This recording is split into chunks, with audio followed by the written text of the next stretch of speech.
mute there. What's good with the people? I am Damo, the political plug. This is the Chop Up. I'm here with my dog, Toya G. Toya, how are you doing this wonderful Saturday evening?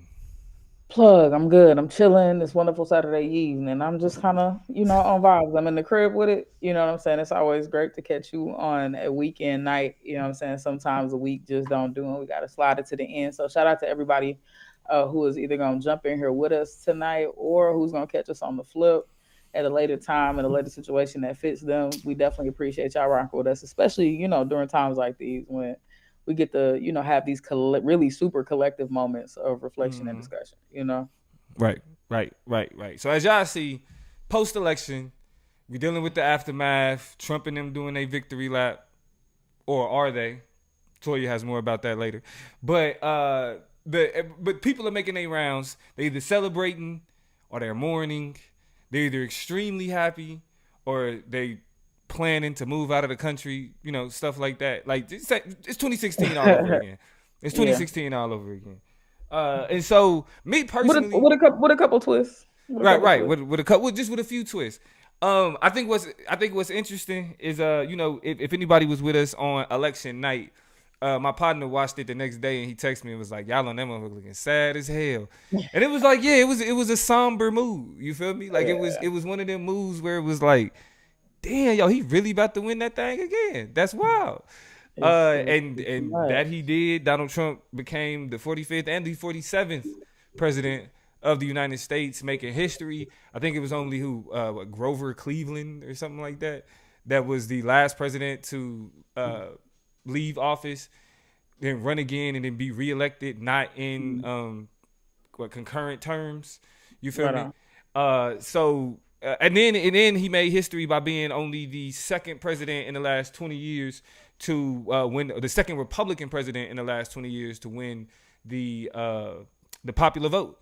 So Yeah. Donald Trump did his thing. Kamala took the L, and I think what's the most interesting part for me that came out of the election conversation was seeing who voted for Donald Trump, because there was a lot of conversation about who would and who wouldn't.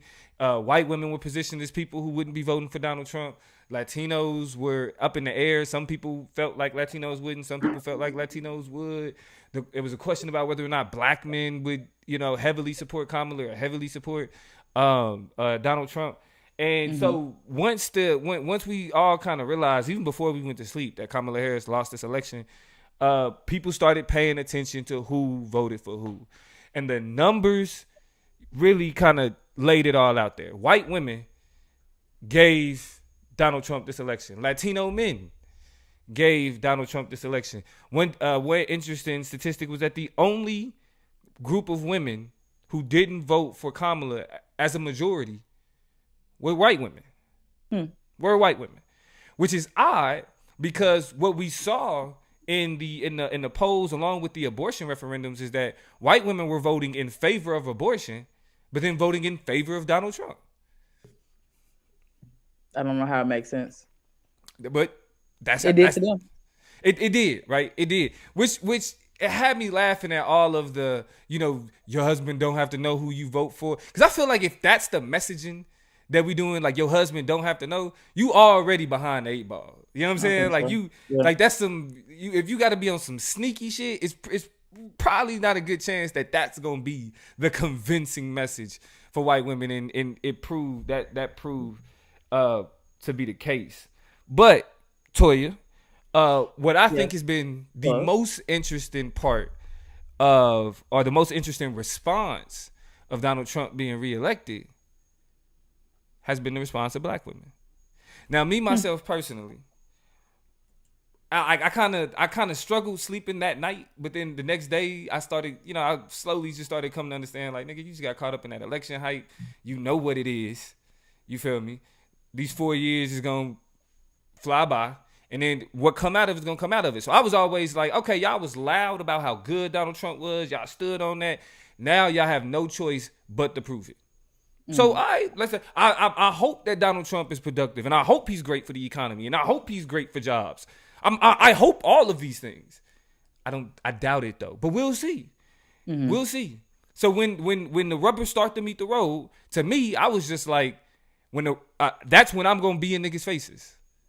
Like, oh, you said Trump was gonna do this. This what he doing right now. What you got to say about that? Yeah, I mean, and I feel it, and I want those moments, but I feel like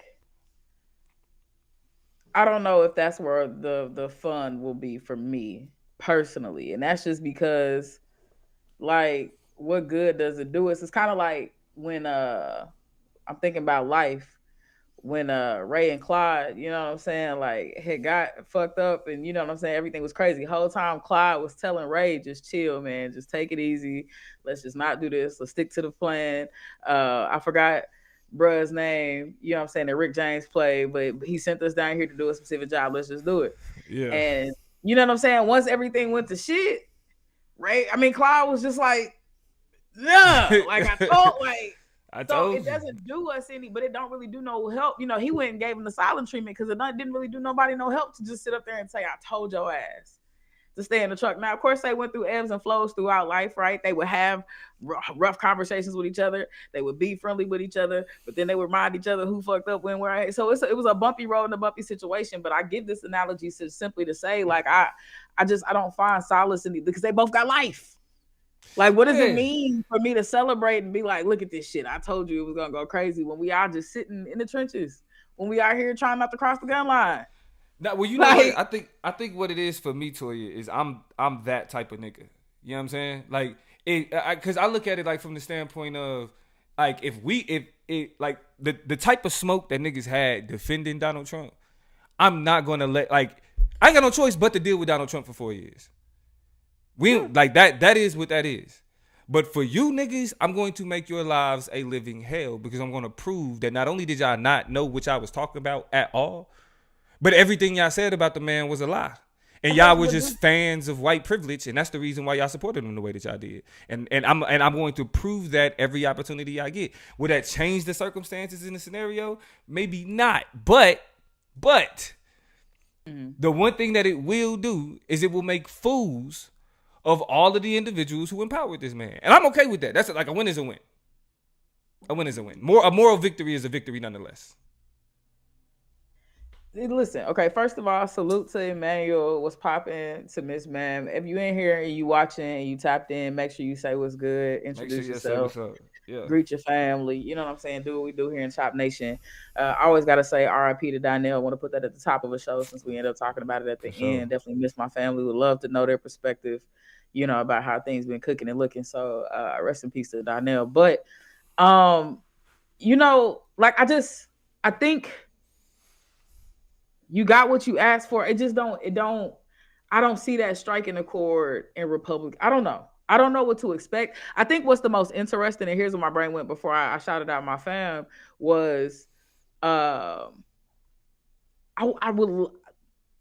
interested in what that's going to look like face to face for people to be as callous as they're not used to being, right? I really feel like conservatives have demonstrated the ability to be callous. And I won't say it's not, you know what I'm saying, more liberal, more Democrats who ain't out there being, you know what I'm saying, mean and rough and gruff, but that ain't really the MO usually. It's more like I'm being the bigger person. You're a child. You're acting like an infant. I'm not going to give you, or I'm going to give you what you deserve. And I'm not even going to play in the middle. I'm either pop your ass or I'm going to go ahead and let you be loud and stupid and wrong. And so I think it's going to be very interesting based on what people are saying they're going to do in general, to see a more callous version of, you know what I'm saying, liberal politics, to see a more hard progressive politics. Like, you know what I'm saying, of progressive politics. Because you saying, you know what I'm saying, straight up, like, nah, we done with that shit. And I think that's a version of progressivism that people don't automatically associate with what those types of movements look like, where progressives got to be like, no, fuck you, I don't care. Yeah. Like, no, I don't give a shit. Like, it don't matter. Yeah, like it's all like, you know, it's all about me and this. It ain't no us. What is we? Because liberals have felt it. I don't speak French. I don't speak French. Right. And that is something that my mind can't quite grapple with, especially America's version of progressivism. Because, you know, like France, we always talk about France's, speaking of, version of progressivism where they burn shit down and light shit up and revolt and turn up and do this, that, and the other. And many other, you know, peoples have demonstrated how they push the needle. But over here, it's just like, change with a smiley face and change with respectability and change with, you know what I'm saying, peace and shit. And so, what's up? Yeah, What it so look like? so speaking of that callousness, I'm leftist, progressive. I believe in human rights, egalitarianism, all of that type of shit. You know what I'm saying? Um, I'm always in like I look at my perspective as a black man and what black people have went through in this country, and it frames how I understand human rights. Because out of all the things that our people endured, Mm, I don't wish that on anybody, right? Because if I can wish it on somebody else, then it's justified happening to, you know what I'm saying, happening to our ancestors. So I don't mm, wish that type of shit on nobody. And I've been accused from my human rights standpoint of being a like we are the world type nigga. You know what I'm saying? Like y'all, you just want, you know what I mean, open borders, and you want because yeah. I argue on behalf of what's known what are called what's going to be called even more illegal migrants, because saying Sure. undocumented migrants pisses people off, and we start, yes, saying undocumented migrants pisses people off because they want to stress the illegal nature Oh, of so we documented migrants. okay because we flipped it and was like, don't call them illegal. That's bad. Nah, but But they're like, nah, yeah, they're but they reclaiming it. are. Yes, they're reclaiming calling them illegals. Fuck that hippie undocumented shit. They're illegals. That's what niggas is on. You feel me? And I was somebody that was like, when I hear that conversation, even though I'm not, I don't have to compete for those types of jobs or any of those type of things, but at the same time, I'm like, them is the type of people you got to look out for, like the most vulnerable of us, like Yeah. people seeking asylum from, you know, turmoil and crime and things that we see south of the border. Like the human in me is like, yo, we need to look out for these folks. Yeah. When these election numbers came out though, niggas showed they hand. And when I say niggas, I'm speaking people generally, right? Yeah. And the people that we speaking of generally are white women, voted for Trump. The only group of women to vote majority for Donald Trump. Every other group of women voted majority for Kamala Harris. We know Mm-hmm. white men, but duh, right? And Latino men Mm-hmm. voted heavily for Donald Trump at like 55, 53, 55%, right? Along with the conversation about Palestine and the whole we want to get Kamala out of there, so I'm a Muslim for Trump. Mm-hmm. Or like what we heard from, you know, the third party voters and Muslim voters in what was it? Was it Michigan? Yes. Yeah, that they was just straight up like, hey, we got to do whatever to get Kamala out of here, even if it means electing Donald Trump, right? So that was all of the energy that we seen before the election, and we seen culminate in the election. And there's Mm-hmm. one group of people who looked at all these other groups and how they voted and what they stood on and how they impacted the election and was like, that's how we doing it. Y'all got it. And the Yeah. group that we talking about specifically are black women. Black women are pissed, Toya. Yeah. Black women are pissed. They straight up. What are they calling it? This is the rest era. This is the Oh, yeah. rest era for black women. Because black women Absolutely. is saying when it comes to everybody, and I'll let you kind of get in on this. But black women are straight up saying that for every other movement, for every group of people, for every social justice banner we can carry, black women have carried them. Black All of women them. stopped eating McDonald's. They stopped drinking Starbucks. Right? They stopped supporting certain actors and actresses. They you know, put forth their emotional energy. You know what I'm saying? To go back and forth and argue with people. Yeah. Only for To teach and educate their own people, to set a norm and a standard within our own communities, to to really create elevate and divisions with have our these own conversations. people. Yes, Yeah. create divisions with our own people in support of the in support of the Palestinian movement, in support of the migrant movement, in Mm-hmm. support of all these different movements, in support of, you know, like standing in solidarity with white women.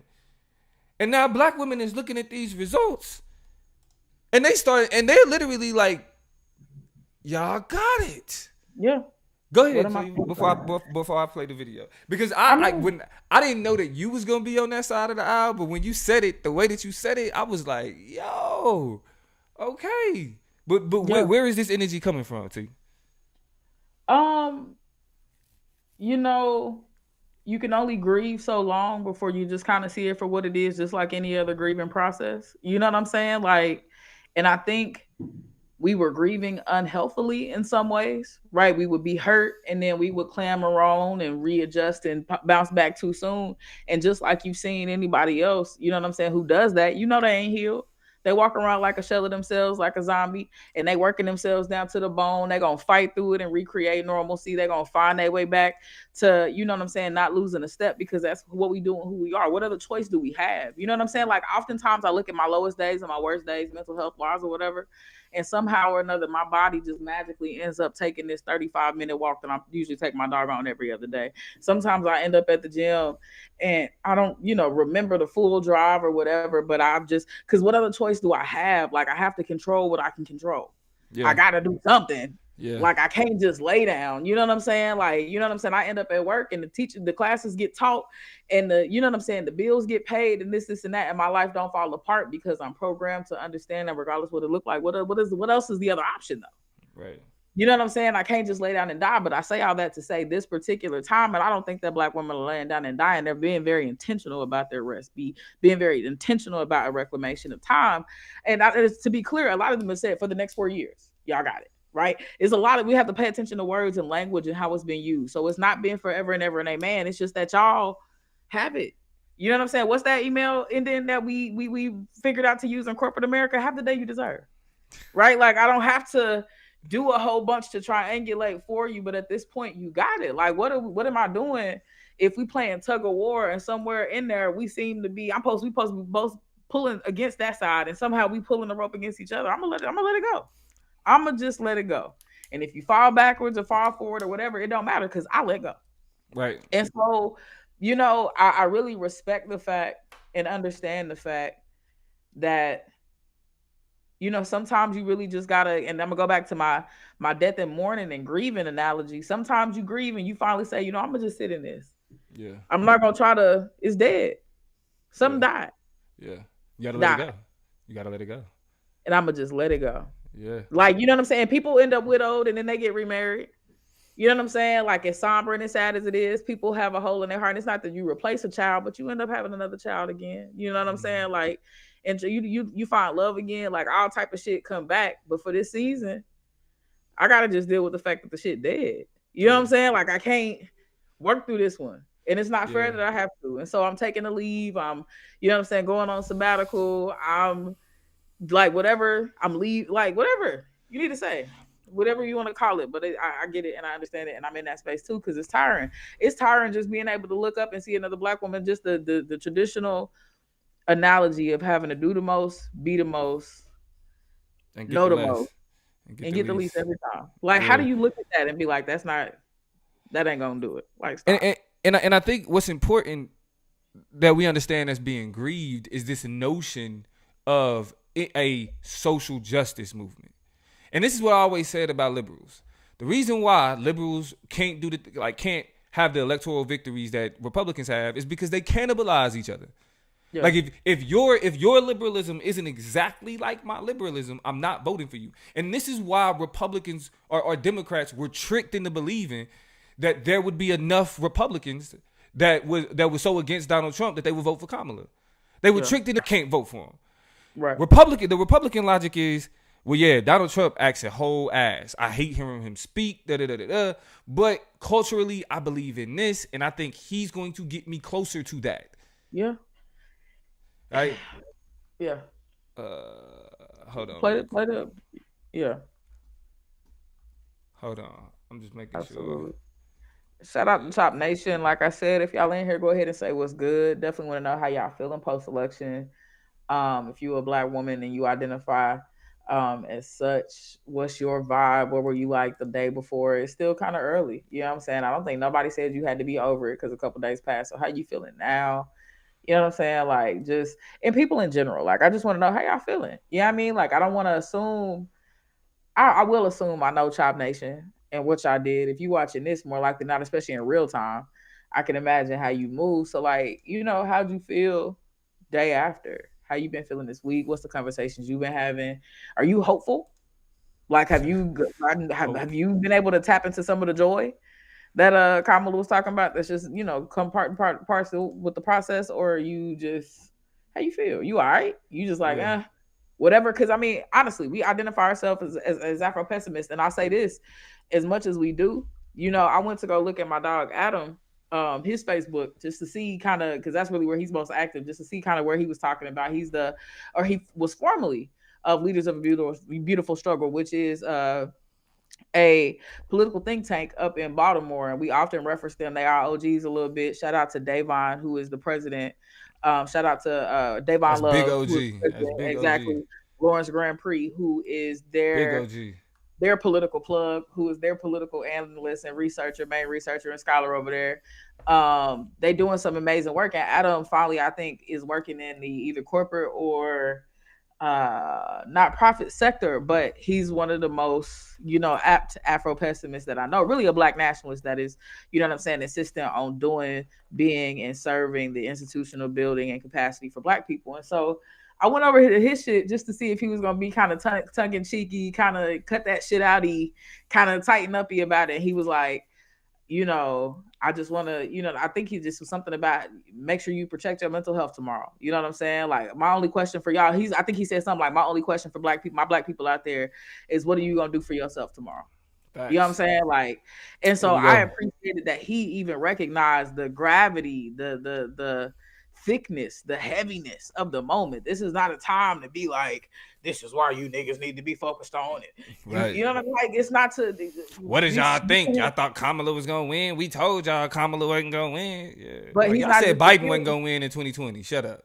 You know what I'm saying? But he's not just a theorist. He's a person who understands blackness as a praxis, as a reality, as a paradigm for an existence. You know what I'm saying? So the questions are bigger, but I found peace in that.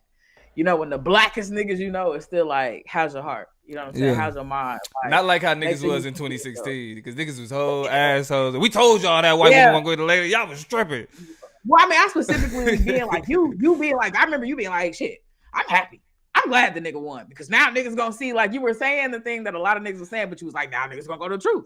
Now it's like they gonna stop acting and pretending like shit's sweet and hopefully get to work. You know what I'm saying? Really take the opportunity to whatever. I remember having that conversation with you and being like, this is not the pick me up speech that I want to fucking have. Hey, I'm gonna tell you, I forgot about that, because like I'm actually kind of on the same shit now, because it's like I'm glad that nigga won, because now I can show y'all have no idea what y'all talking about. These tariffs are about to fuck y'all up. But it's all good. I think the y'all is different. Like, at first, the y'all you was talking about was niggas. You know what I'm saying? Like, for all the niggas who didn't vote, all the niggas who didn't.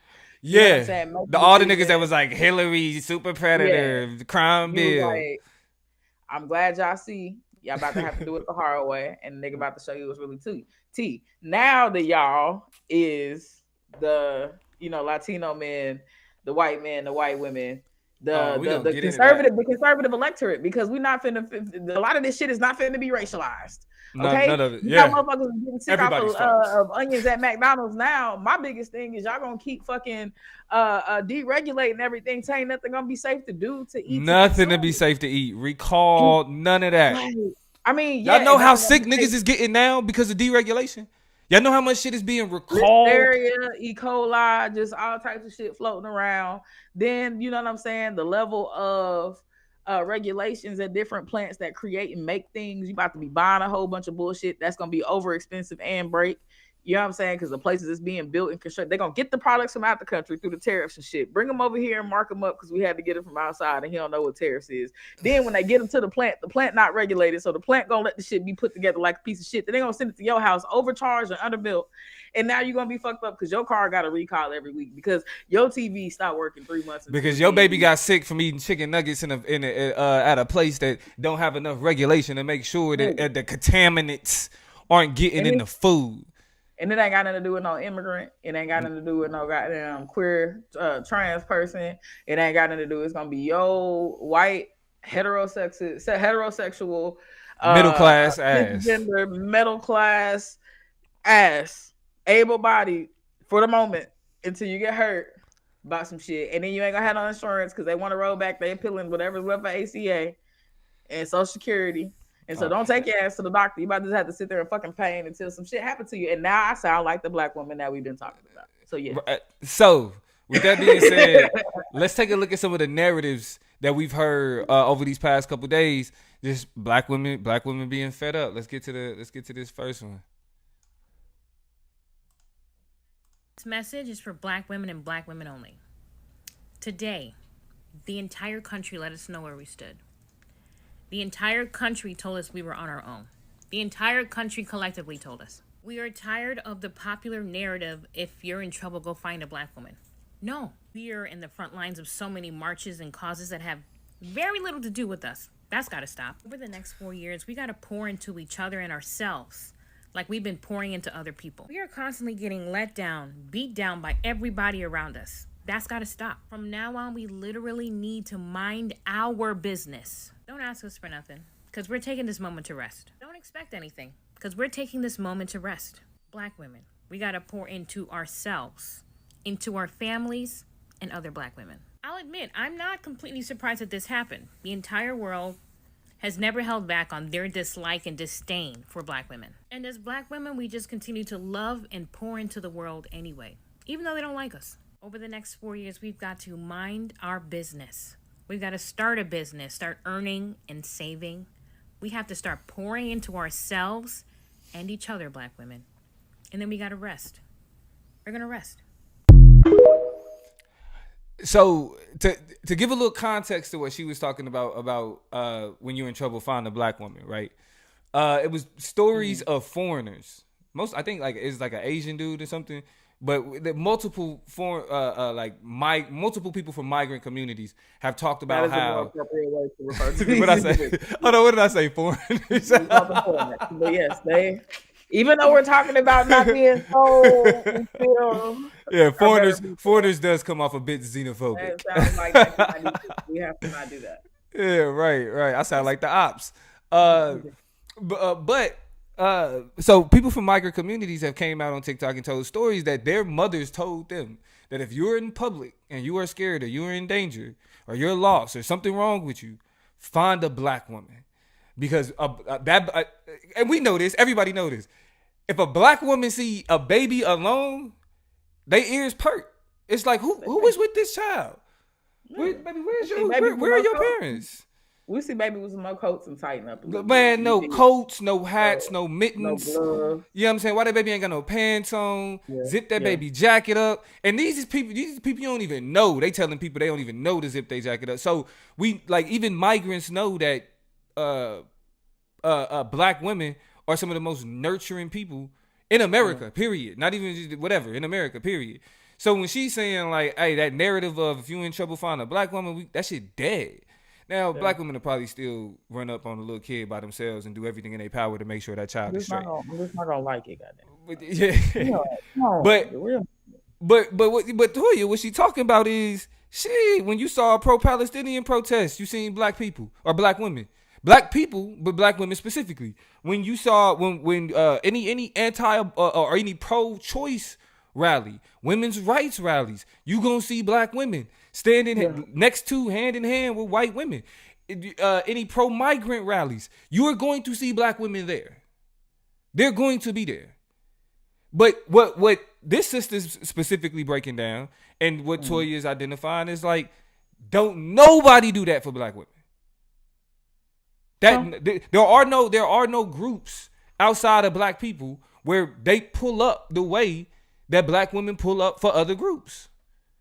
Black people in general, like it's like y'all, like I know y'all niggas, you and George were really big on, you know, the pro-Palestinian position and how you felt about Joe Biden and Kamala Harris, straight up, because of the pro-Palestinian position. And I was the nigga that was like, yeah, I get it. I got that position too. But you know, the U.S., this is an empire.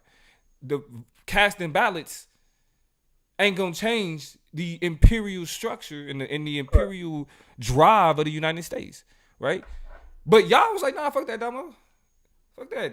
True or not, fuck Joe Biden. You know what I'm saying? Like, that was the stance that y'all as black people took. And even me myself, I was on different platforms defending Palestinians. You know what I'm saying? And calling out Israel and you know, their impact on that region. And then we look up and these niggas is like, elect Donald Trump. How does that happen? T, how does that happen? I don't know. The same man who had a Muslim ban. You over here, don't come over here, stay out of here. Crazy. And then this is the one you ultimately want to go with. And so I feel like priorities got locked in on getting rid of her without really doing the math on what was going to be left over, and really the jubilation that will be the eradication of places like Palestine, right, and the lives of various Muslims, right, and also the terrorization of their lives here in the United States. We don't like your ass over there, and we don't like your ass over here neither. And Right. so that's what kind of threw me Muslim off a ban. little bit. Yeah, is I'm like, I get it, but I don't. The math is still not mathing, because you about to get some shit. Like, it's not just she lose, it's he win, and I feel like that was half math the whole time. That I really couldn't kind of get with. The lady saying ceasefire, the lady saying working toward, the lady saying commitment, lady calling out Netanyahu. Say, like, it might not be perfect, but you got to realize the game May not you even playing be fair. aggressive. It may, You know may what be I'm saying? real passive. Yeah. And I mean, you know what I'm saying? Everybody's just so tired of, not getting exactly what they want. And I think black women is the only ones who's doing the same type of math. And here what I'm gonna drop on you. Black women are only ones doing the same type of math as conservatives is doing. They're the Yeah. only ones really doing the math that Republicans are doing. This is something I found insightful. My little Sirius, I got a new car, so my little Sirius subscription is still rocking and rolling for right now. It's still Yeah. active. And so, Podcasting hard. you know what I feel me. So I'm Yeah. listening to I forget the name of it, but like the urban talk station that they have on there, which is actually really good, and they have some very insightful things on there. And they was like, Democrats find themselves in a precarious position because, unlike Republicans, when they lose elections, they vote again, vote harder, vote more, As vote, you can like, what see. I'm saying? Like, they have conversation, but it all boils down to how you gonna vote, when you gonna vote, who you gonna showing up for, making sure you show up. That's the tendency, as opposed to Democrats who lose in their conversations about how disenchanted they are, to the point that they don't want to vote, that they don't want to show up, that they won't be They back. start trying to And figure so, out who to blame, who to point the finger at. Well, these people didn't exactly, show you up, know and what I'm this saying? group And didn't so, show up. and I did find that, interesting, because, you know what I'm saying, you see that Republicans are just such an array. It's Republicans that's sick of Donald Trump, that's committed to the party. It's Republicans that are different nationalities that have fallen for rules of misinformation and disinformation. It's Republicans that are, queer and whatever else, and willing to vote against their own interests. So it's just like so many different bifurcations. Like, it's an array of different type, but they don't give a fuck because they know what the agenda and the plan is. They will figure that shit out from the inside. They just like, this is what we own, this is what we're doing, whatever. And so they've taken that diverse, coalition of a voting base and really done something with it. Our conservatives are not the same. This is why Right. we'll have what we talk about later with, what's his name, Angel. Angel Uh, Rodriguez. Angel Rodriguez. That name is going to be contextual to this, because you'll see that they very fucking different, but they agree on something very particular. Whereas Democrats, with their diversity, haven't really found a way. And I've said this before. There are no issues that they consistently rally around. There are no consistent things that they won't turn loose or won't let go of. Whereas Republicans so busy, locking in on immigration, it's people who cousins and tias and primas and abuelas and abuelos about to be gone, and they're like, we'll figure that shit out later. It can't be us. That don't refer to us. We good over here. They've tricked themselves long enough in their minds to line up and lock in, and for better or for worse, right? Because I haven't decided whether that's the best way to orient yourself toward politics or not. But I will say, in the world of realism, Democrats got to figure something out, Man. because it's no lock in and line up. It's no, you know what I'm saying, call to arms. It's no everybody get information type shit. And this leaves these little back and forth where you could have years after years after years of anticipated momentum. It was supposed to go Barack to Hillary to wide open. The potential is great for anybody after a woman and a black man have been president. To, it was supposed to be like, choo. Yeah. They haven't been able to figure that shit out. So every At time they do all. something cool or have a cool possibility, some other Republican shit is able to slide in there and have their turn, because niggas don't got no fucking thing that they can just constantly lock in on. And that's gonna be their demise. So I wanna Oh get to yeah, this. real quick, before Yeah. you don't forget what you about to say. I Yeah. want to acknowledge the comments, because Miss Ma'am is in the middle of braiding, but it's stopping to type us things. You know what I'm saying? And I don't want to underestimate that. I want to show respect to that, because it's real. Says that I can't type in how I want to, but I second how Toya feels. I'm all the way on board for black women, for real, drinking our water, getting our sleep, and minding our black business. And just generally kind of locking in with the convo. So shout out to Miss Ma'am. Everybody else jump in here and talk to us, because we trying to figure out, you know what I'm saying, if this attitude is the right one to have, because it's just real. I want to know if I'm tripping. We all do. And so a part of that attitude, because one thing that was big about the protest was that black people stopped drinking Starbucks to Yeah, be against genocide. I definitely did. I have not even. I think I might have had a Starbucks product that I did not buy. Matter of fact, I take that back. I got a Starbucks gift card for my birthday. My birthday's in June. I Mm-hmm. had something from them on the go. Was desperate and was like, I got this gift card. Let me slide. But I didn't spend my own money. And I even then, that was my only trip to them since all this shit popped off. So, what in order to show their not giving a fuckness or complete withdrawal from whatever boycotts and whatever else, this is the type of attitude that black women are displaying on TikTok right now, letting the world know, hey, this is where we at. All of y'all motherfuckers, fuck you, die slow, motherfucker. My fofo make sure all y'all kids don't grow. You motherfuckers can't be us or see us. We motherfucking thug like riders, west side till we die. Out here. Oh yeah, there you go. All of y'all motherfuckers, fuck you, die slow, motherfucker. My language. fofo make sure all y'all kids don't grow. You motherfuckers can't be us or see us. We motherfucking thug. So again, they just like, hey, moving forward, Starbucks, McDonald's, feel how you feel about it. All of this, like, we need to stand for all these other people. Nah, you got it. Y'all good. What is your perspective on that attitude, though? Because, I mean, I take it even. What's your finish the thought? My bad. Well, because I think it's because I want to know, do you think it's a place where we could go too far with it, right?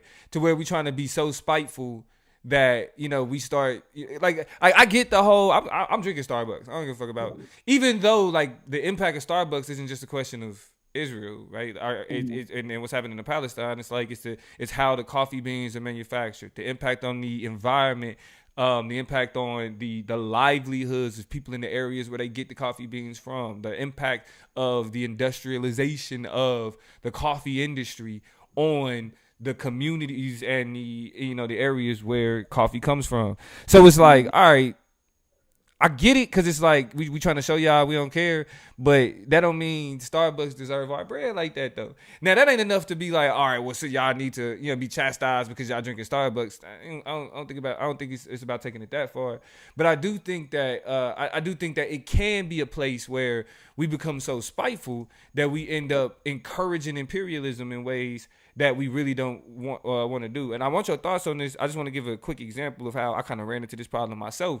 Like on YouTube, you have what's called the Aboriginal Indian community, and these aren't Native Americans that traditionally speak of, but black people who view themselves as the real Native Americans. It's black people. Yes, there are black people who sit their ass on the internet and say that we didn't come from Africa. We actually are indigenous to America, and they call themselves Aboriginal. All right, even though they use that term completely incorrectly and all that other shit, and they don't make any intelligent or any substantive arguments about the history of slavery and its historicity, right? Its truthfulness.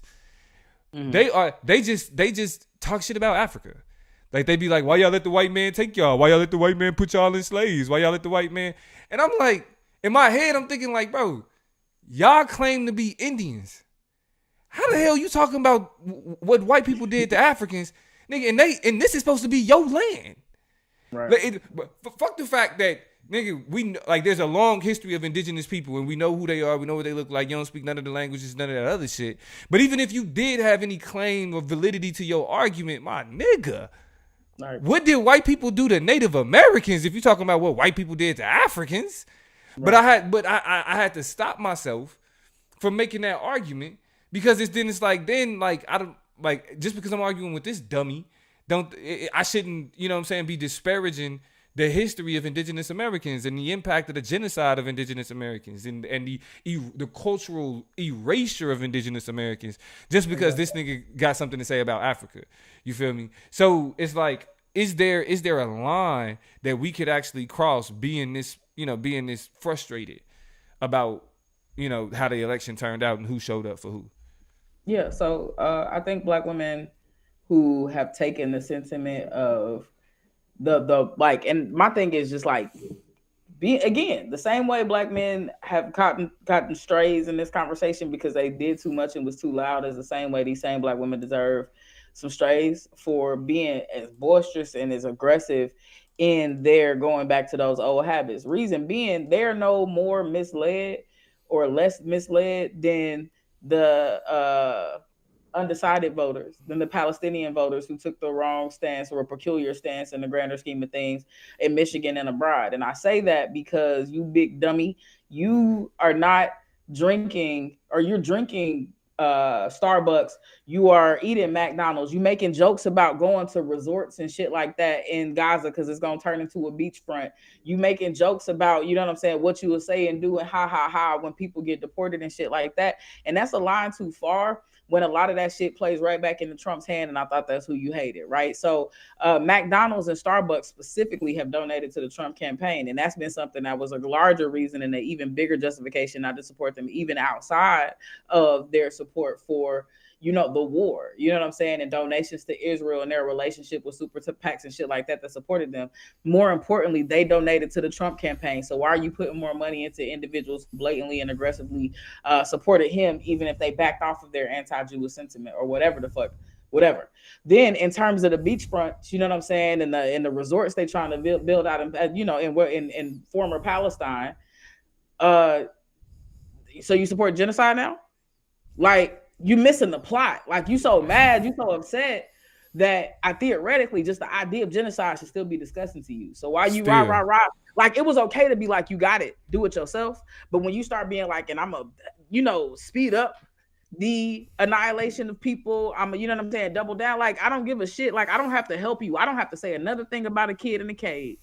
Right. But I don't have to sit here and be like, yeah, kids in cages, rah, go get them, take them, send them out. Like, I know there are two different things, right. And people have to have lives and people have to have boundaries, right? This is called being principled. This is and principles are important both in these contexts and in life because they're what are stay in style in season and out of season. It doesn't matter what happens in the environment when you got 10 toes down on some shit you don't believe or you don't do or you do believe and you do. It don't really fucking matter what's happening, right? I realized that being committed to some modicum of my physical health was real to me when I was walking around the blocks of Kansas City, Missouri with my 10-pound dog where it'd be pits on the loose and all types of shit. And I'm like, I need to move my body. I'm going to take my dog on a walk through the hood. Yeah. You know what I'm saying? Like, if I was in California, I'd be walking. Why would I go home for Thanksgiving, for Christmas, for birthday, for whatever, and not do my thing? You know what I'm saying? I'm up here going to Planet Fitnesses that we drove by when I used to live in the town. I would never catch myself, but they said this membership was countrywide. They said it worked. If I got a black card, it worked at all. So it's such a principle to me to move my body, right? That it was locked in. You know what I'm saying? So it doesn't matter where I'm at. It's solidified for something about you. And I mean, I guess everybody say I'm too tired. I'm just so everybody at a breaking point. So maybe people are just so far at their breaking point. They willing to start co-signing on Trump supporters and on genocide and on whatever. But to me, that's just a step too far. You lost the plot. You got lost in the sauce. Shout out to Conscious Lee. And so that's where I can't really rock with that shit is that's not my politics. Okay. Right. That's interesting, right? People don't gotta die because you tired. Right. You know what I'm saying? Like, so another interesting aspect of this conversation is this idea of people of color. Right? So we got another TikTok. Well, it's just music, but we could just read what you know what I'm saying, what the sister is saying. After this election, please stop grouping black people under the broad POC label when discussing issues.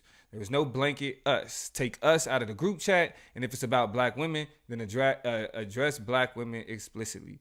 So, Toya, where do you stand on the people of color conversation? Do you see yourself as a BIPOC?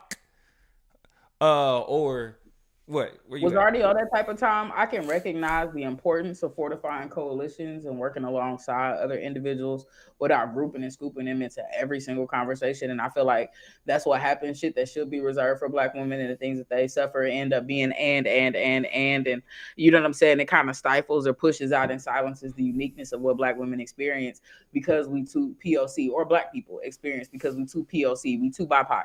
If I say that shit, or have said that shit, which I stopped doing, right? I would say black people and other people of color, right? Like, I want to be specific, like it's niggas, and then I'm gonna group all of y'all together. The way y'all move is a little bit more in lockstep with each other and y'all's experiences, but I've always tried to center black people and others and do the extra work of saying that. You know what I'm saying? I'll do the extra label of identifying black people and people of color, just so that we can kind of be crystal clear about the fact that everybody's involved. I'm just trying to imply that other people are involved, but my priority is Black people and other people of color, right? There's a unique phenomena, anti-Blackness, in some ways, white supremacist tendencies, practices, whiteness, and I want to load that in the context of Blackness. This is why I identify it, but then I also want to acknowledge and implicate everybody else. And then when I'm talking specifically about Black people, I'm talking specifically about Black people. And so BIPOC was always something that it never clicked for me. Like I kind of would try it out and it didn't really do what it was supposed to do and it didn't give what it was supposed to give. So all of that to say, I agree 1000%. That was already kind of my politic. I feel like the erasure of Black people, the usurping of Black people and their unique experiences has been something we've had to fight against. And I'm happy that everybody is, in the same way we've decided to move on from African American. Everybody's on the same page. We Black. We're not PLC in it. We're not BIPOC in it. Yeah, I think that's an interesting side effect of, because I was always on the fence. It was like, I get the context. People of color, you talking about ethnicities, because white people don't have any ethnicity. Well, they do, but they abandon their ethnicity to be white. So being a person of color just means non-white.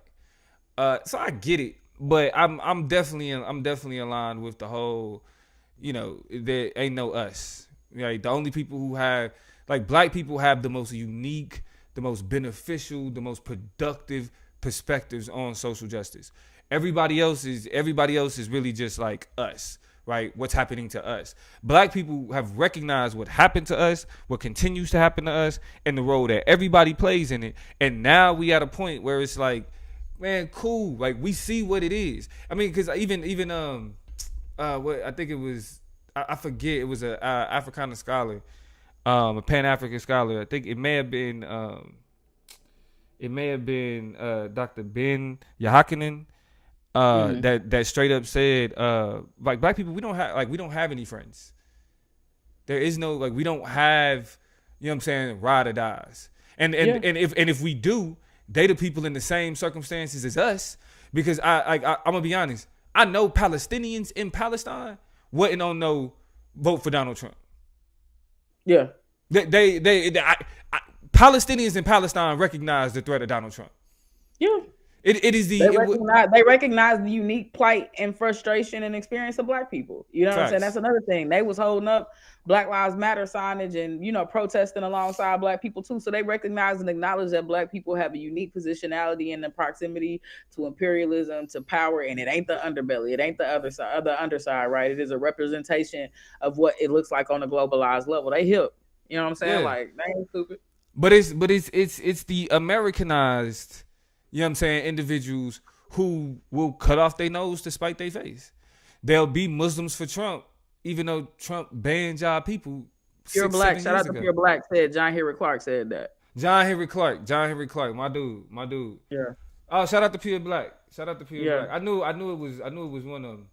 T is up in here, Miss Ma'am up in here still talking to us. Shout out to all of y'all and thank y'all for going ahead and tapping in. If y'all just coming in, if y'all just kind of sitting around in the cuts, make sure y'all say what's up. We just want to greet you and treat you. Appreciate you. But so I want to transition that, because like now that we off the POC shit, the last thing I want to talk about on this topic specifically is kind of a little bit of what I feel like might be more to come. I'm not sure if y'all heard of who Angel Rodriguez is. Angel Rodriguez is a Latino man who voted for Donald Trump. I don't know his exact ethnic group or nationality, but he's a Spanish speaker, right? Voted for Donald Trump. We're going to hear the story of Angel Rodriguez and his Trump supporting ass and how he was repaid for voting for Donald Trump. Let me just get. And this is what Black women is saying: have the life you deserve. This is what you wanted. More of this. You know what I'm saying? And real quick, can I say something while you get this queued up that I think is important to this?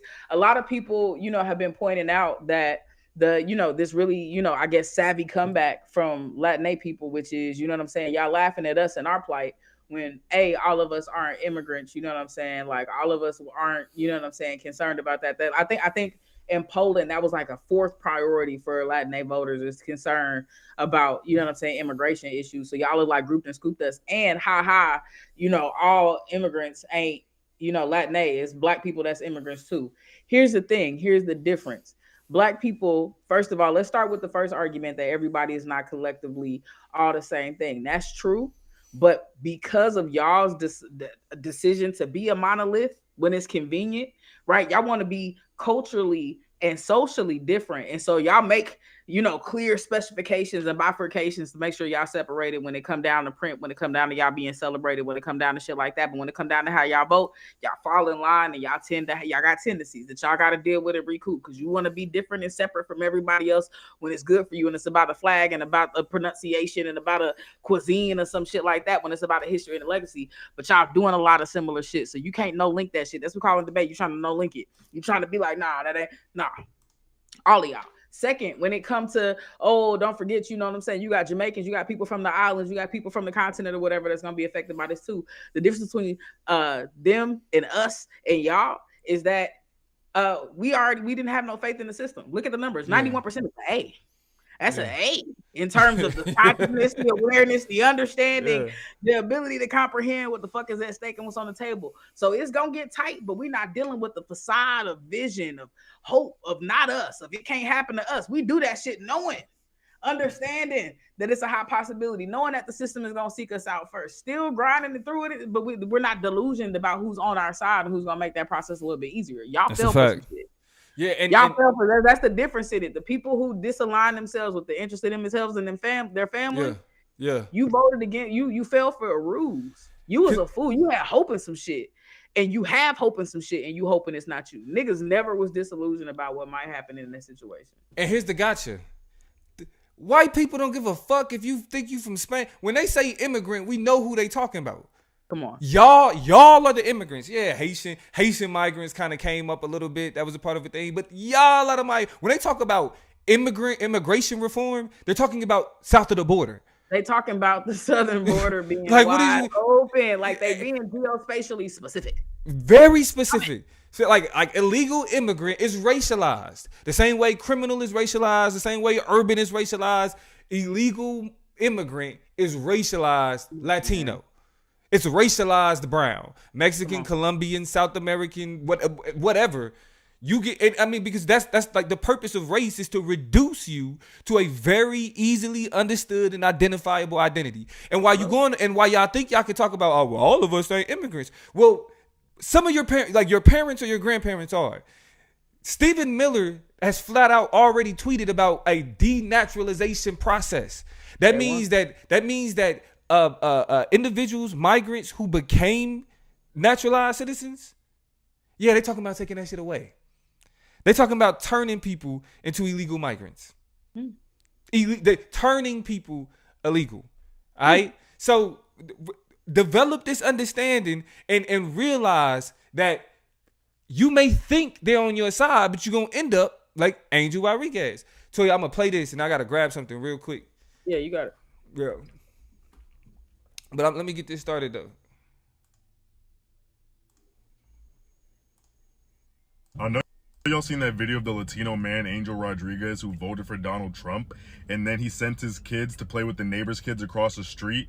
And then those people who also voted for Donald Trump, mind you, told him to leave and that his kind isn't welcome here. What did you expect? Questions that need answers. Questions that need answers. Right? I think, when we look at videos like this, I think that's what the rude awakening is, because ain't no signal boosting. And then like just the same way with Stop and Frisk in New York, you could have on a NYU hoodie, a Columbia hoodie. You could have on whatever you got, but that wasn't finna stop them from sitting up there and shaking your ass down and telling you wasn't supposed to be outside on the block and stop and get up against the wall. Let me see what you got on you. It didn't stop. It don't stop niggas still to this day. But of course, it was a more prevalent thing to be, DWB, driving while black. You know what I'm saying? I'm gonna stop you and pull you over just because you a nigga. So I don't understand like the calculation. This is what I really want to have a civil conversation about with Latinx voters. Like I want to know. I don't want to be upset. I don't want to yell. I just want to understand the logic of you thinking that they not finna inconvenience your life. And that's the thing about it. A lot of them is like, a lot of us are legal. A lot of us did it the right way. Most of us don't have those types of things to worry about. Those aren't concerns that really come to my front door. But why would you vote in the interest of you being inconvenienced? Why would you vote in the interest of having to go down to the ICE investigation office, lose time off of work, lose time out of school, have your whole shit uprooted for any amount of time, months, years? This motherfucker still trying to fight this, that, and the other, and you will open up yourself in your situation to even be bothered. Niggas just wanted to walk down the street. They wanted to pass legislation and end stop and frisk so people could just walk down the block to get to their house peacefully, right? You are signing up for people to arrest you, send you to whatever holding place, potentially, if they don't believe you good enough, transport you and pop you all around, separate you from your family for any X amount of time, whatever the fuck they be doing once they get you in them vans. And you cool with it, just for them to be like, oh, our bad, you can go back. You know what I'm saying? This nigga's out of time to go to jail, and because they get unfairly charged or incorrectly accused of something, they end up missing out time off work and lose their jobs. They end up losing time away and their family get broke up. They negligent to their kids. They end up having time away and they pets die. All types of crazy shit. How do y'all just sign up to be inconvenienced? Right? And that's just on the lightweight part. Like it couldn't be me. And that's what I think blows my mind. And that's what I want to understand. Like, why are you okay with licensing your people to be like, you ain't one of us? In the meaning, it's niggas that don't care about your citizenship. You might say for legacies and for years upon years. My family for generations, I'm a third generation American, and they still gonna be like, you should have never brought your ass over here. You're the reason why them motherfuckers think that this is a good place to be now. You represent freedom and hope and shit like that, and I don't give a fuck. You bring the bad ones, you the one. And here we are. That's the same shit. That's the reason why they didn't want to let black people in upper academia and let them get good jobs, because they didn't want niggas virtue signaling that there was a pathway over here. You might be a good nigga, but you gonna attract some bad niggas who think that they gonna come in here and turn some shit around. So we got to tell you. I don't, on a critical thinking psychological level. I've been just going off about this video because I don't understand Angel. I've been listening. Yeah, and my mind is blown by it. But go ahead. That's because it's some of it's some black people that's like this, but most black people aren't under the illusion that we are accepted. Most black people aren't under the illusion that we're all Americans because we all citizens.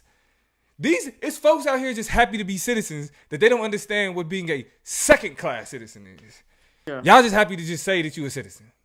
ICE can't pull up on you. Niggas has been past that. We didn't want to be citizens in the first place. You know what I'm saying? Like, well, I mean, eventually when we was over here, they ain't had no choice. But like, come on now, like we didn't come here looking for a better life. You said what? They figured out it was too much work to send us back. They sending these niggas back. They telling them to go. They couldn't take us back over the ocean, but they want to send you back by land. Yeah. And listen, and you always got a nigga that's like, well, if you just pull your pants up and just dress right and just walk like you got some sense and act like you got some sense, the police won't mess with you. Until we see somebody with their pants pulled up, acting right, dressing right, talking right, and still get messed with by the police. Right? And this is what we see here. They like, I'm not an illegal migrant. Me and my family, we got our green card, we got our green card, we got this, we work, we pay our taxes, and they'll still pull up on you and be like, are you a citizen? Not because it's about immigration, it's about racism. And Angel had to find that out the hard way. You thought just because y'all both voted for Donald Trump that he wants your kids playing with his kids? Nigga, you really under that type of delusion? They want purity. You know what I'm saying? They want nationalism. You know what I'm saying? This is the whole replacement theory living out in front of their very eyes. So if you don't think that they're concerned about y'all infiltrating a little grand scheme, grand plan to have in a white America, they concerned about 2050. And you doing it for them. They don't want your ass next to them because you turning the United States as brown. You up here, right. Next thing you know what I'm saying? Like, as much as we want to, and that's why Texas is such a fascinating place, because you know what I'm saying, for them to be so America first and shit like that, it's Mexico and California too. It's Mexico all up and through everything. Y'all finna be having fucking, it's just, I don't know. You gonna have what you deserve. No, and I mean, it's straight up. I think, I go ahead. No, I was saying, like, it's definitely, this is like one of the examples I'm talking about, that that I will make sure to reiterate over and over. Every example of Trump supporters showing the people of color how they feel about them, that voted for him, how they feel about them, I'm going to let you know. And there's no defense of it. I'm spending the next 4 years making sure that everyone who supported every minority that supported Donald Trump is reminded how dumb of a fucking decision that was. Not even just minority, poor people. Oh, definitely poor people. You folks making less than $100,000 a year, which is most people. Yeah. Which is most Trump supporters. Oh yes. When them taxes go up, I'm letting you know that. When you look like damn. Here's the thing. I want to be clear about under 100,000. I think what is it, 340,000? If you make anything less than that, so it's a whole bunch of 200,000ers that feel like they hot shit, popping shit. Oh, I'm good, nah, nigga. Unless you making in the middle hundreds of thousands of dollars a year, you finna take a L like you've never seen in your fucking life. And so I want to group and screw some of the people who thought they was excluded. You right here with us, nigga. Come on, man. I mean, you already have companies having meetings with their employees, letting them know them bonuses. Yeah, we got tariffs we got to prepare to pay for. So because we got to prepare to pay for these tariffs, I'm seeing reports of motherfuckers canceling procedures at doctors' offices and shit like that because they concerned they're not finna be able to collect their Medicare. They money from the government, they Medicare and Medicaid. Like we can't do your procedure. We don't take that insurance no more. We don't even want to take that insurance because we can't guarantee they're gonna pay us our bread. So unless you got some other form of payment for this procedure or for these treatments or what you coming in for, we're gonna go ahead and slow that up now.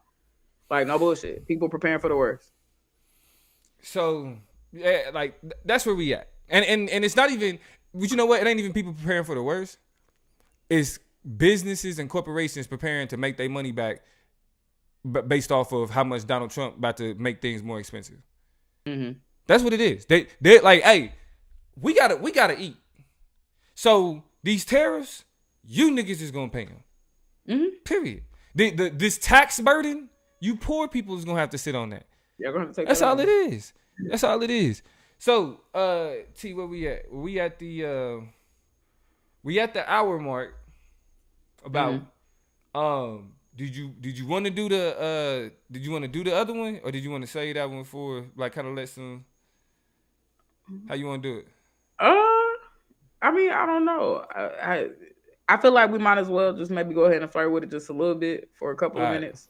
All right. And then we'll see where it goes. I want to see if the streets is hearing what I'm hearing, really. So we'll do a little vibe check. And this is why it's important that y'all holler at us and talk to us real quick.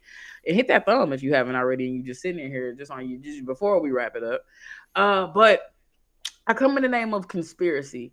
And I as a nigga, I've never been more excited to say that I drank the Kool-Aid potentially on something, because most of the time that analogy does not apply. But this time I think it might, because it's a lot of buzz and chatter about the legitimacy of this election. Now, I'm concerned, and I'm going to preface this by saying I'm aware of the criticisms around these kind of takes that are, you know what I'm saying? A lot of Kamala voters are sounding like Republicans, from 4 years ago, saying something bad happened with the election, something weird, something is awry. But y'all, it's something stinks. You know what I'm saying? Like, it's a whole bunch of reasons that we can allude to. Number one, a lot of people, have already been pointing out that just the math ain't mathing.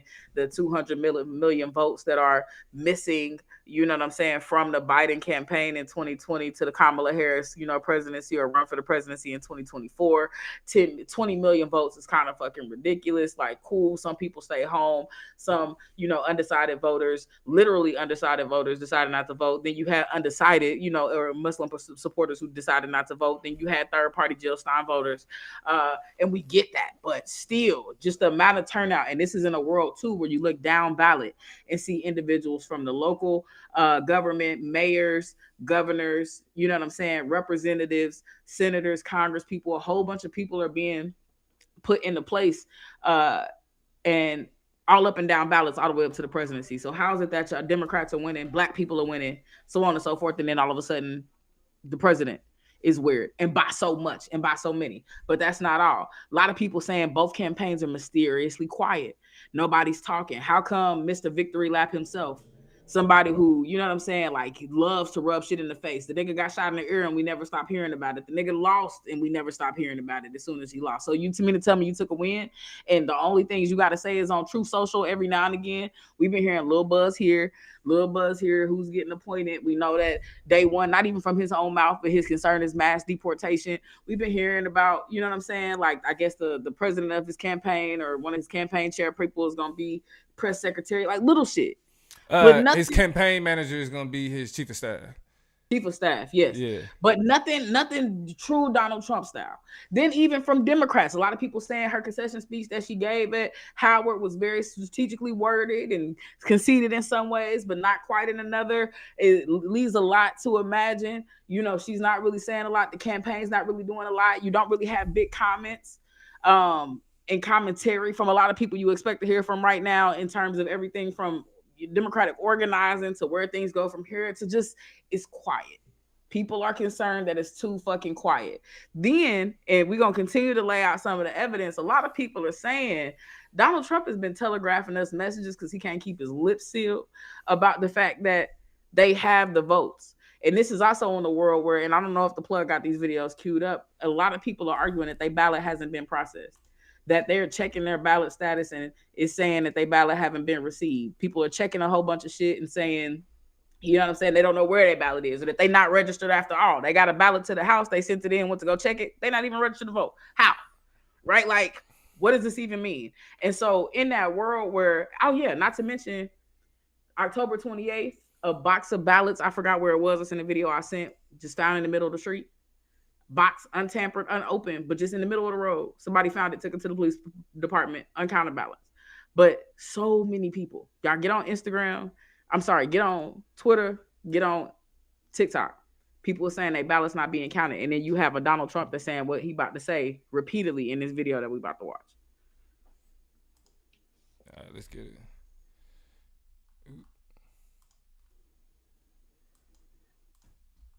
My instruction, we don't need the votes. I have so many votes. We don't need votes. I tell my people, I don't need any votes. We got all the votes we need. I don't need votes. We don't need votes. We got more votes than anybody's ever had. You don't have to vote. Don't worry about voting. The voting, we got plenty of votes. Don't worry about voting. Of all the weirdness around this campaign, this is a truly strange thing to tell people, right? Don't vote. I don't need your vote. I don't want your vote. I mean, all the surface level weirdness is, worth noting. Having a new position on literally anything you can think of as soon as any random rich guy tells you to.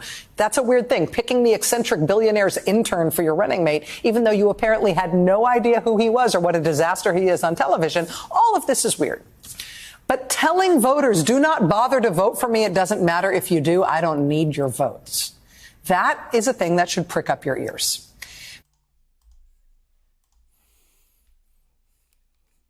So,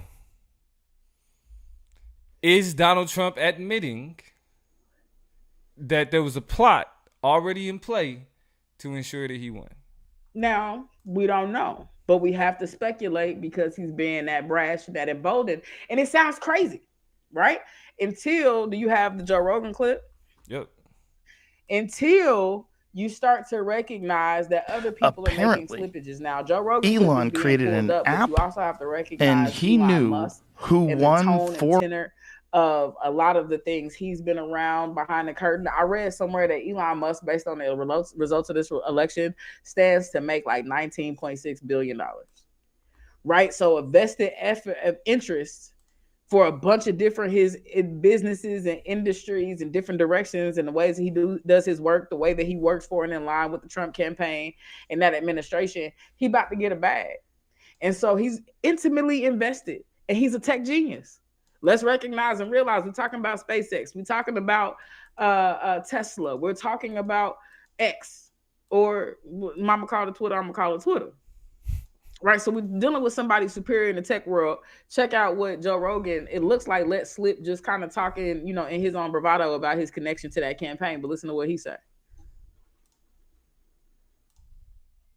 Apparently, Elon created an app, and he knew who won 4 hours before the results. So as the results were coming in, 4 hours before they called it, Dana White told me Elon was like, "I'm leaving. It's over. Donald won." He just fucking somehow or another. I'm gonna go back into my pod and evaporate. I don't know what he's getting, where he's pulling his data from, but he had like the most accurate data in terms of the rural states hadn't put the results in yet, but yet Trump was ahead in these states. Kamala's never going to win those states, so tabulated that and like put it all together. I don't know how he did it. But Dana, I haven't even talked to Elon about this. I don't know like the Dana translation, but Dana said he had an app, and he was like showing him. He's like, "It's over." And he fucking left. Dude just left. It's over. John Jones won. Just saying that. He just fucking left.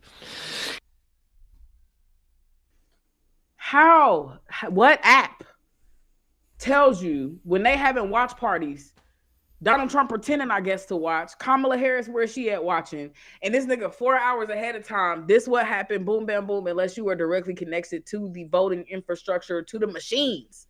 Now, remember, Dominion, right? We remember a lawsuit where there was tamper with election machines and all types of weird shit, lies from Fox about that whole situation. It was a whole bunch of weird shit going on.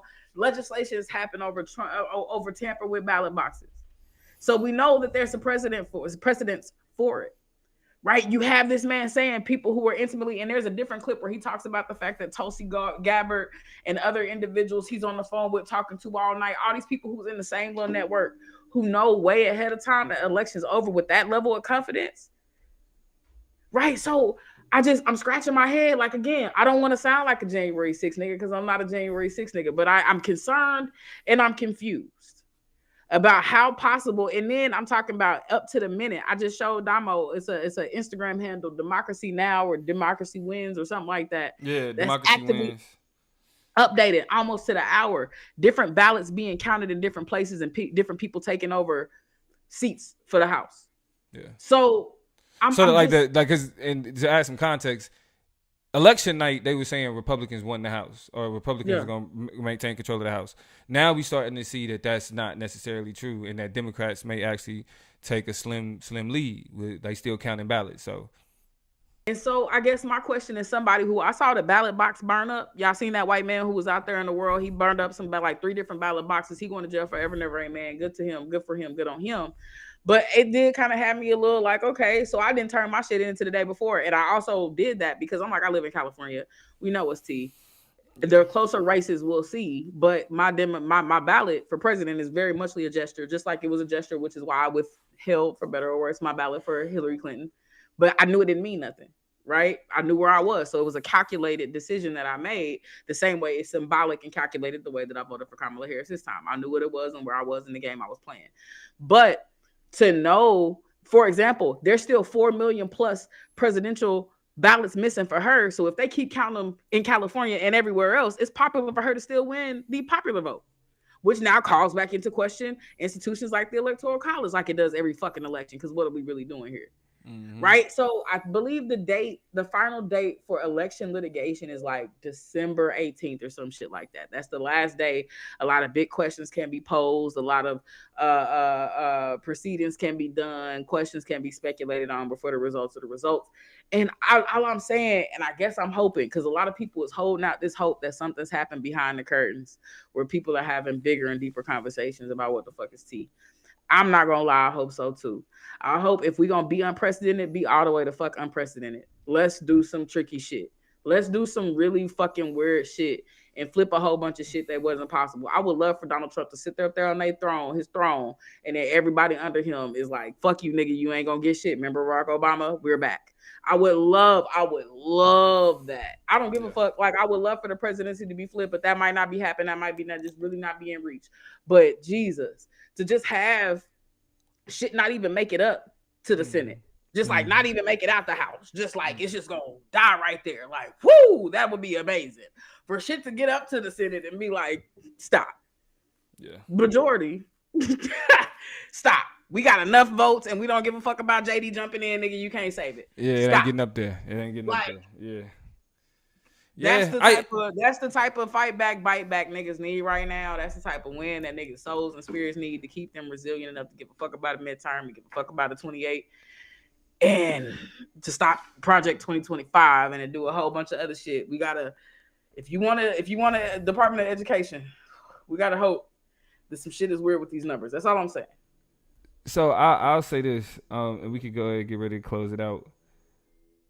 I don't necessarily think that it's not some type of plot or not some type of conspiracy. I mean, because Republicans have been trying to manipulate voting laws, voting districts through gerrymandering. The amount of gerrymandering they was able to do before this election, right? And what we ignore about gerrymandering is it leads to direct disenfranchisement.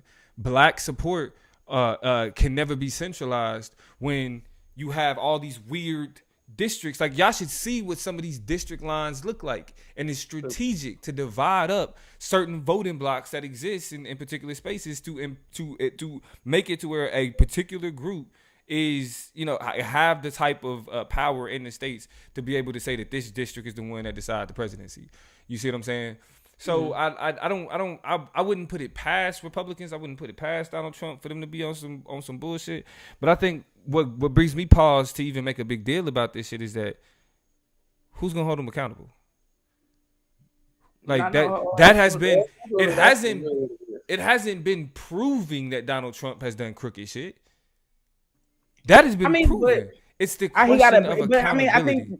I think when it comes down to like all the shit he's cheated and weaseled himself into and tried to weasel, it's just such a precedence. You know what I'm saying? From finding the ballots to the whole January 6th to the whole, you know what I'm saying, calls for a fraudulent election. Even the first time they was lightweight, but they was there. Like, just I feel like it's just so many.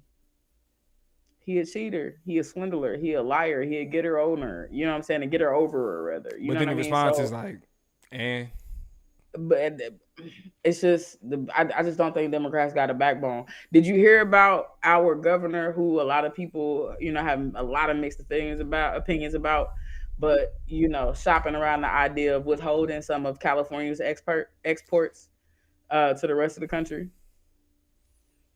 That's some shit that's interesting. Apparently, Governor Newsom, you know what I'm saying? He got plans to fight back and strike back against. I'm interested, maybe not to that extent, but I am interested in what, because and before you turn your nose up at it, the nigga is the governor of the 5th biggest economy in the world. Like, it's just the fact. It's the case scenario. And so I get that. Can California succeed? No. Can California make decisions to protect its own interest in the haven it's become? For better or worse, it's become the textbook and the example for a lot of blue states in the ways that they would desire to govern their people.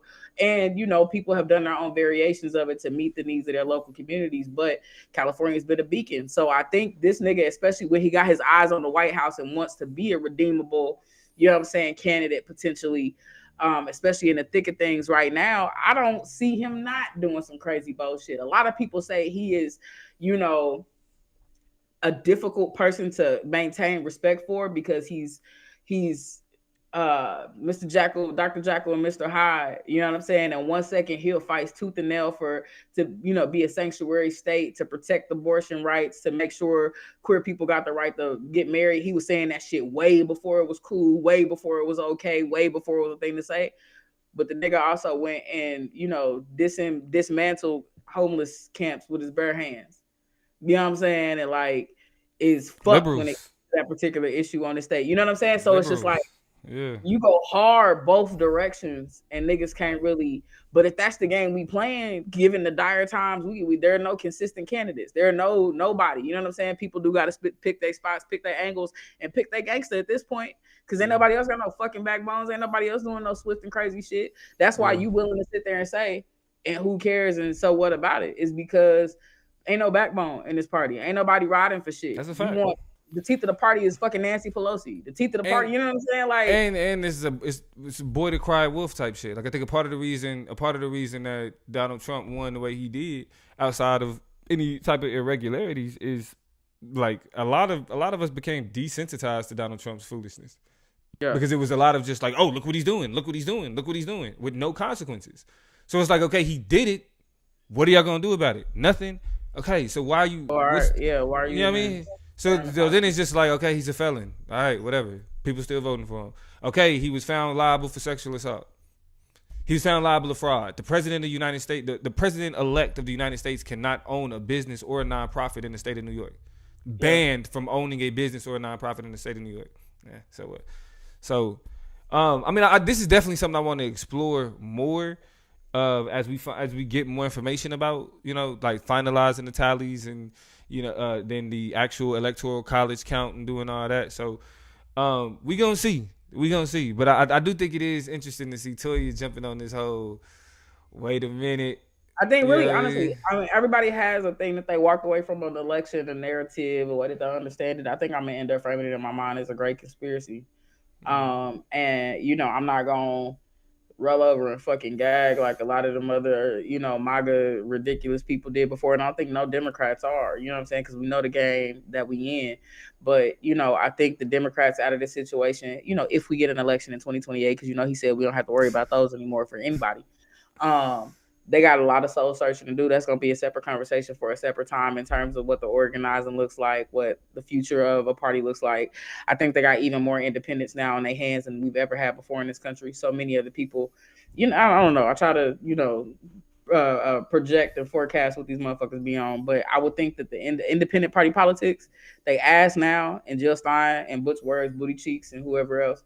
But I really think that that's going to have a resurgence or a surgence in this country because Democrats just don't got it. They don't got what it takes. They don't got the appeal. They don't got the chops. And then they don't have the electorate. You know what I'm saying? They haven't had white people vote for them as in the majority. In like since like the 60s or something crazy like 1964 or something crazy like that. And so they dependent on air quote good white people and the Rainbow Coalition. Ain't enough. And the Rainbow Coalition with too many different needs and too many different desires and too many different intentions, agenda items to try to balance all that shit to run a viable party. And I think people are starting to see that because you don't got enough white people and you don't got enough unity against your diversity or within your diversity. So I think something else is going to emerge as a third option. And hopefully we start to see, a new direction for politics to participate in. We're not Democrats. We are simply Black. We understand where our interest lies. Based on that, that's how we move. And so we'll see what happens, but I think this shit fake. All right, well, appreciate everybody for joining us on this Saturday night. We know on the East Coast it's damn near Sunday morning, but every time y'all able to pull up, we appreciate that love from Chop Nation, everybody that chimed in, Emmanuel Briggs, T, Gumby, Pure Black, appreciate that fact check. Miss Man, what's up? Everybody who listens after the fact, want to make sure we shout out, I think Piano Man, Shar, shout out to Shar. Who else? Dina, Galaxy Golf, Melodious, anybody catching the show after the fact. And if y'all we want to shout y'all out. We love recognizing and knowing people popped in on us that be listening and we didn't catch y'all in real time, but y'all still family. So jump in the comments and be like, it's me, such and such. Or just say I enjoyed the show or something. Cause we want to show y'all some love. We thank y'all. We appreciate y'all. It's always a blessing. It's another Saturday night in the building. Hope y'all staying. I don't know. It's still warm and cold every other day. It's a little. Yeah, you never know. Just don't get the flu or COVID. Yeah. TikTok, my body life, man. That's how I feel about it right now. There we go. Hey, appreciate the love. We will see y'all next week. This is the Chop Up. We out. Yeah.